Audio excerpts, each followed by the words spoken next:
On est le 6 septembre. Ça fait longtemps que j'ai pas posté de vidéo. En fait, j'ai enregistré 2 vidéos que je n'ai jamais postées. Une au retour de Sicile, parce qu'on est parti à Syracuse, en Sicile, pour la date d'anniversaire de maman. Elle aurait eu 70 ans. Et ça s'est bien passé. Beaucoup de choses à raconter sur la Syracuse, mais c'est pas là le propos.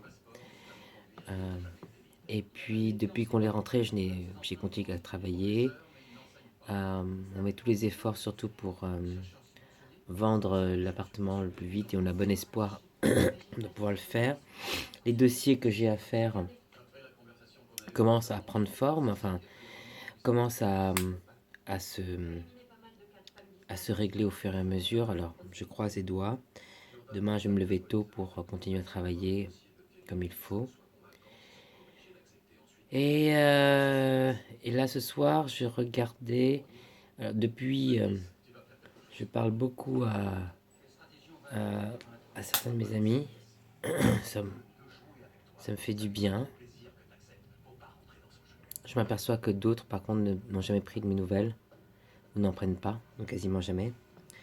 Et ça m'attriste aussi, parce qu'on s'aperçoit que finalement, dans les moments les pires, parce que là c'est vraiment les moments les pires, et ben, c'est normalement à ces moments-là qu'on a le soutien de la totalité de ses amis, et c'est finalement pas le cas.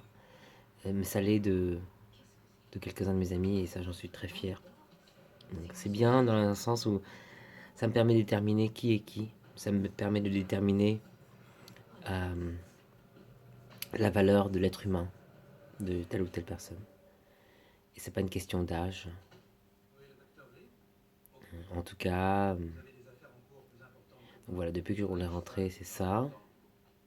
Euh, Ce soir, j'ai regardé Match Point. C'était trop marrant de voir Match Point parce que c'est un film de Woody Allen sur ce gars qui est hyper arriviste, qui veut monter les échelons, qui est prêt à tuer sa maîtresse pour être avec sa femme, etc. Ça m'a rappelé Pierre-Louis et Alexia de Grand Maison, parce que Alexia est pas comme la fille, hein, complètement naïve, euh, stupide même.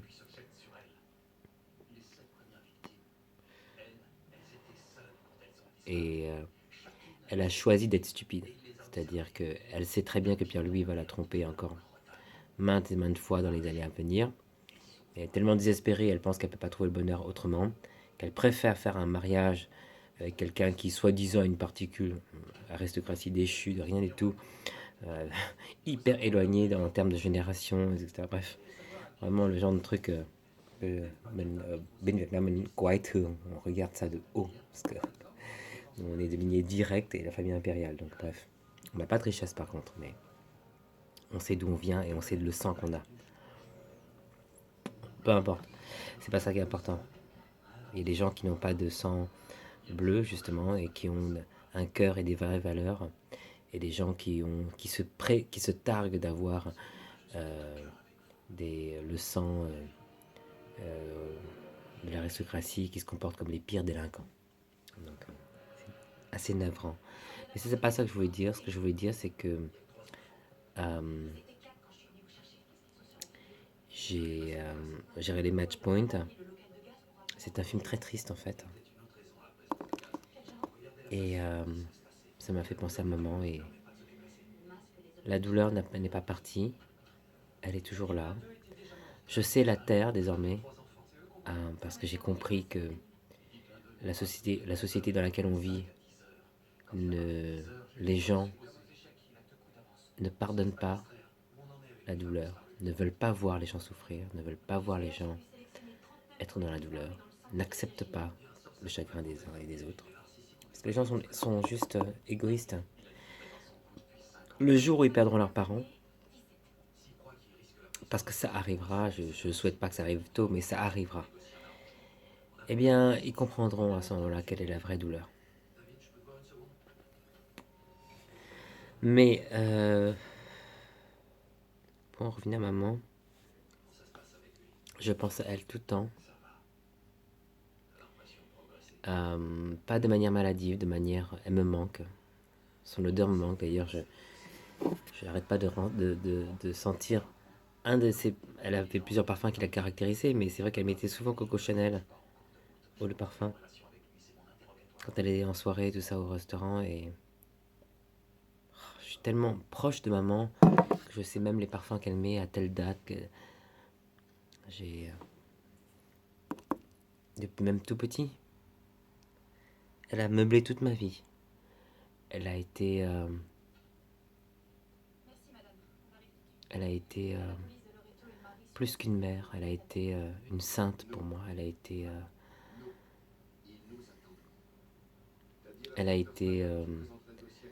la mère, le père, la meilleure amie, la confidente, l'infirmière. Elle m'a aidé quand j'avais eu une gastro il y a 10 ans de ça.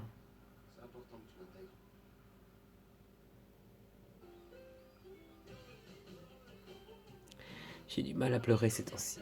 Heureusement que ça m'arrive encore un petit peu, mais qu'est-ce qu'elle me manque.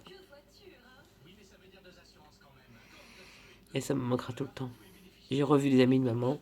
J'ai parlé avec des amis de maman aussi, très âgés. Et sa meilleure amie aussi qui est venue manger à la maison. Tout se passe bien avec mon frère et ma soeur.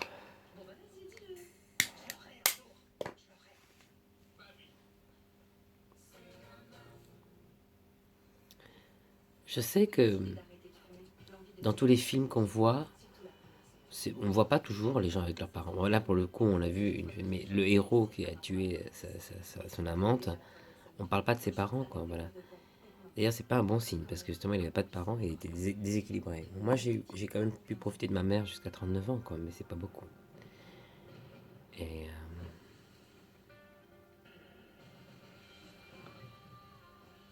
elle me manque beaucoup. Elle me manque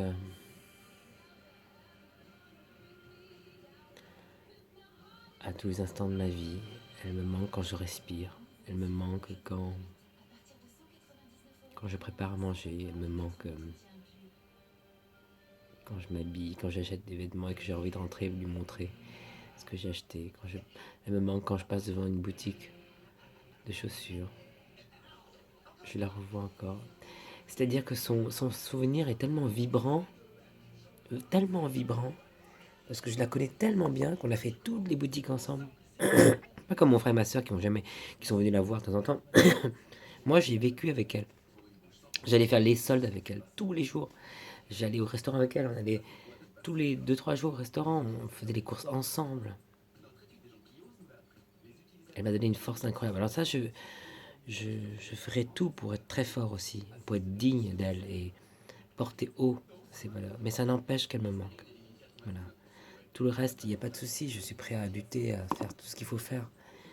Mais elle me manque et elle me manquera toujours. Et je ne veux pas qu'un jour je ne veux pas qu'un jour elle ne me manque plus. C'est impossible. Et le chagrin sera toujours là. Il va falloir que je le compense avec autre chose. Mais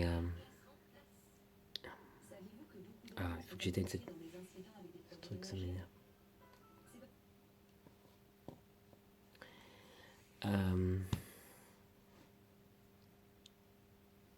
Le 30 septembre, j'arrête de fumer. Ce sera pour maman que j'arrête de fumer, pas pour moi. Je vais essayer de trouver un travail d'ici le 30. Enfin, en tout cas, d'ici octobre, je vais trouver un travail.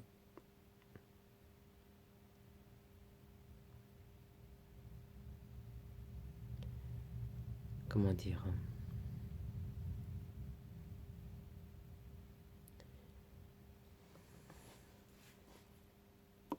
C'est dur de se reconstruire.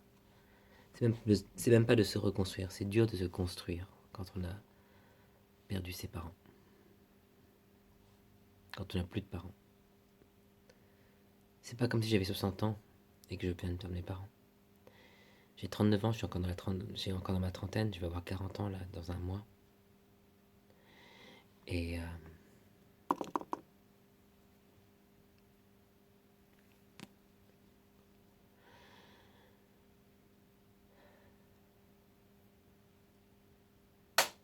quand je la vois, ça me réconforte. Tout à l'heure, j'ai pris la couette qui est derrière, là-bas, sur le canapé où maman dormait parfois. Et j'ai fait comme si c'était elle et je me suis rappelé de quand j'étais à l'hôpital avec elle. Et que je me suis... j'ai dormi à ses côtés. Ce qui est beau aussi, c'est vrai, c'est que j'ai été jusqu'à la fin à ses côtés. C'est-à-dire que le jour où elle est partie, la seconde où elle est partie, la minute où elle est partie, j'étais là. Donc j'ai assisté à la mort de ma mère. J'ai assisté à la fin de son existence terrestre en tout cas. Et je sais qu'elle aura une existence terrestre, une existence spirituelle ailleurs. Je lis beaucoup de livres sur les EMI et tout ça. Et je sais que, j'espère que tout ça n'est pas du charabia.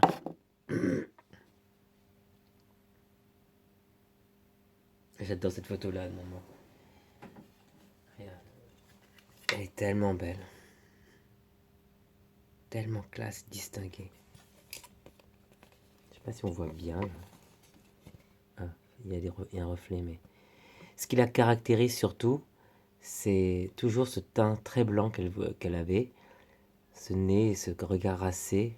Ah, je sais pas si on voit bien. Et puis ses lèvres toujours bien dessinées, toujours bien... Elle était simple et humble, tout en étant sophistiquée et elle avait une haute valeur d'elle-même, mais elle cherchait pas à le prouver.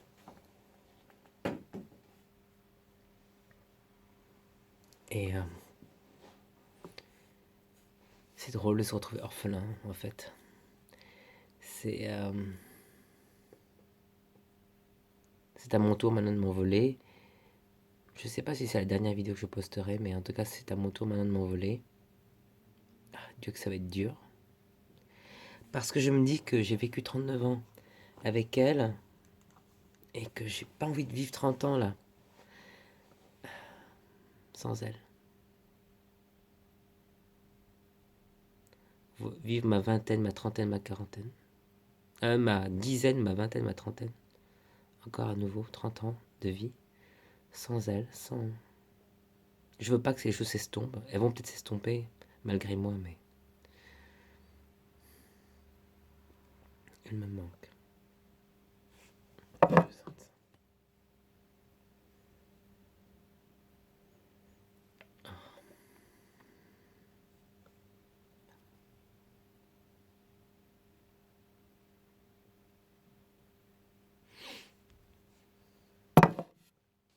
Qu'est-ce que... C'est terrible.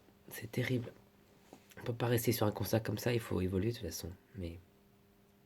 c'est pas une vie facile.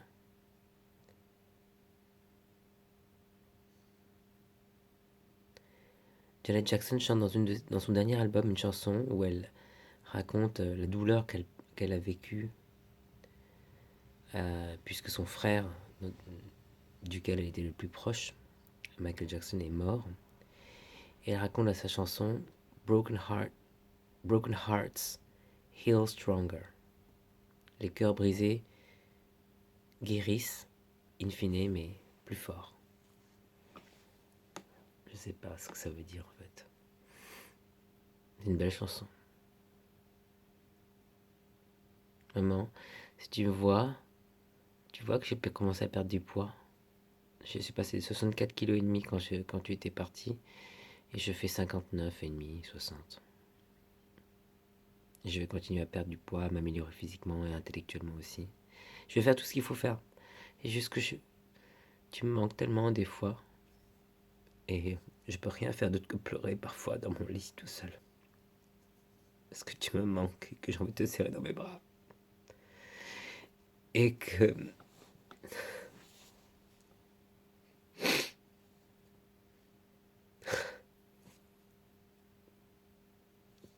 Ah, mes cheveux, c'est une catastrophe.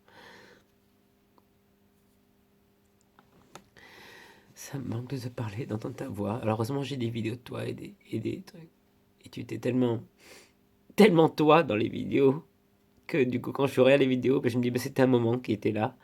Donc, je suis pas triste, mais parfois je regarde, j'ai pas le temps de regarder les vidéos tout le temps, donc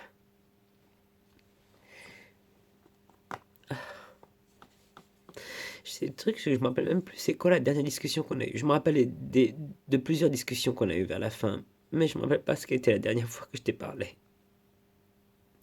J'arrive pas à me rappeler.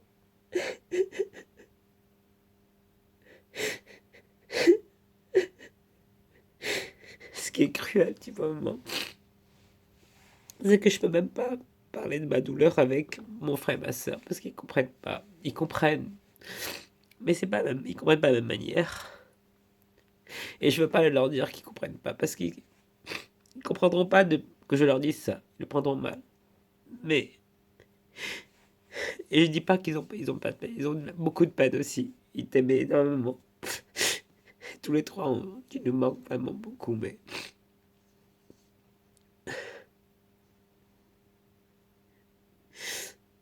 moi je pense que tu manques un peu plus peut-être.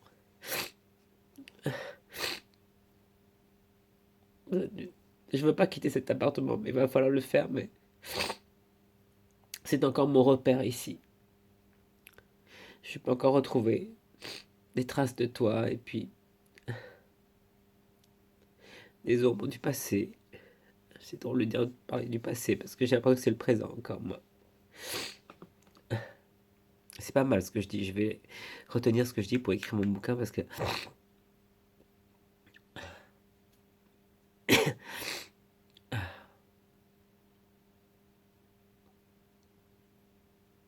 oh maman, tu me manques tellement. Je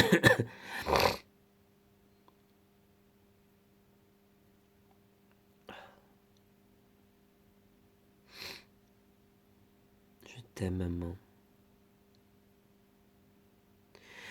Je peux pas tenir tes mains. Non mais toutes les fois, ce qui me manque, c'est de pouvoir t'accompagner à l'hôpital, rester avec toi, prendre le taxi le matin, rentrer le soir.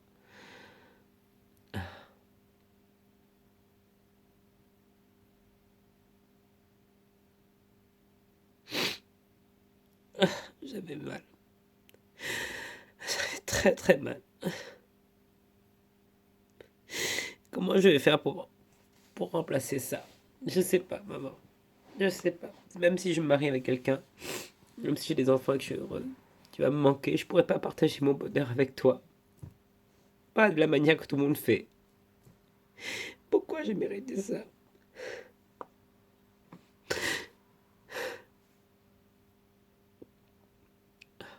Ça fait mal de pleurer. Je suis fatigué de pleurer. Mais je suis fatigué de ne pas pleurer aussi. Les pleurs, c'est ce qui me rapproche de toi encore. C'est dans ces moments-là que je me sens fragile, c'est dans ces moments-là que je me sens proche de toi. Tu te rends compte de mon état? Je suis obligé de parler à une vidéo. Je me parle à moi-même et je te parle.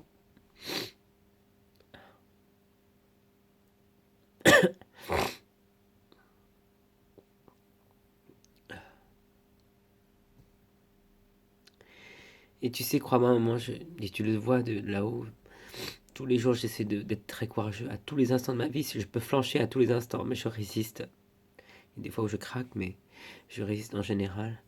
Je regarde des films, je regarde des séries, tout seul. Alors, qu'est-ce que j'aimerais partager ça avec toi?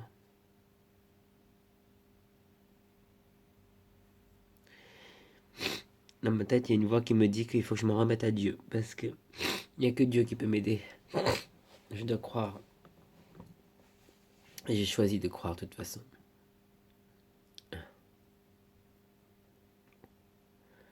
Je maudis ceux qui m'ont abandonné.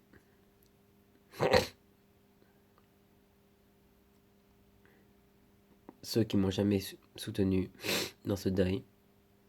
Quand, je sais pas si je les fréquenterai d'ailleurs, mais si j'ai eu les fréquentes encore, quand eux leur arrivera quelque chose, je serai inscrit aux abonnés absents aussi. Chacun sa merde. Même si c'est pas mon caractère à la base.